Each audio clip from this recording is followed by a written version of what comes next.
Dahil revise na ang K-10, ibig sabihin ba mawawala ng K-12?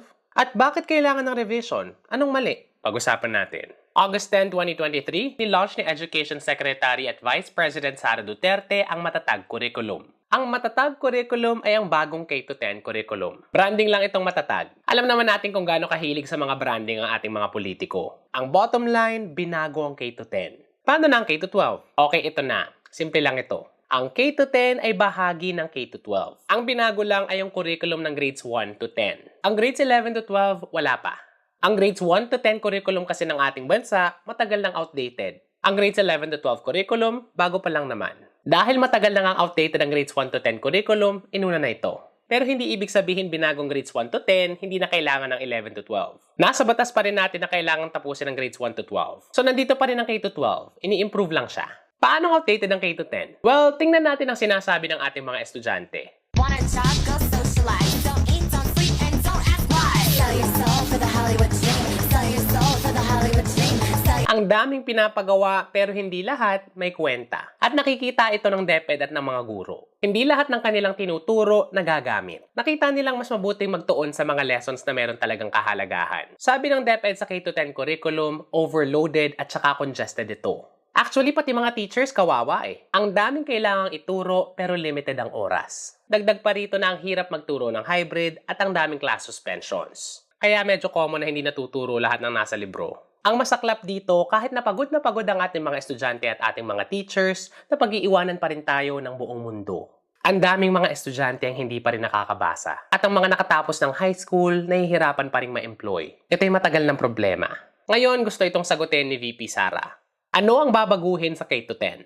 Essentially, ang revision ay ang pagbabawas ng hindi kailangan at ang pagtutuon sa mga kailangan.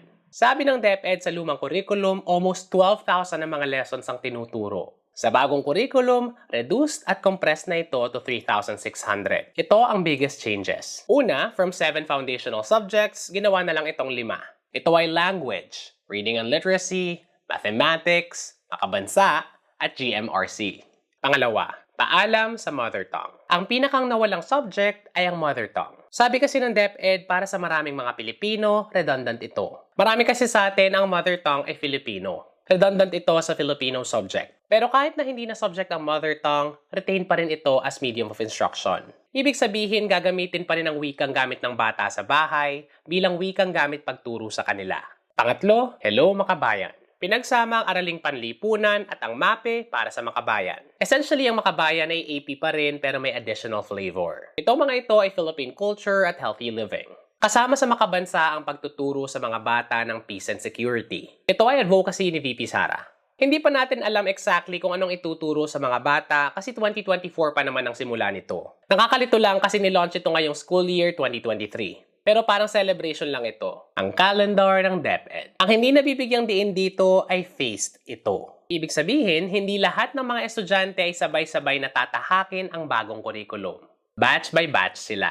Grades 1-4-7 sa 2024, grades 2-5-8 sa 2025, grades 3-6-9 sa 2026, at grade 10 sa 2027. Sabi ng DepEd, ganito ang implementation para makapag-adjust ang mga estudyante at ang mga guro. Marami ring updates ang kailangan gawin sa learning materials. May mga nagtatanong kung magbabago ba ang school calendar. So far, same pa rin. August to June.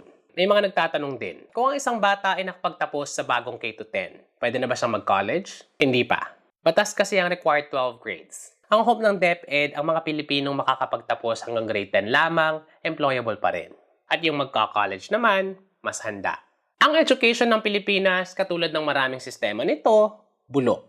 Itong bagong curriculum, may pangakong maayos ito. Ang hamon kay VP Sara Duterte ay maayos na i-implement ito. Ang ayaw na ayaw nating mangyari ay magamit ito para sa pera at sa politika. At kung bulok ang edukasyon, mamumulok ang buong bansa. VP Sara Duterte, bilyong-bilyong piso ang pinagkakatiwala namin sa iyo.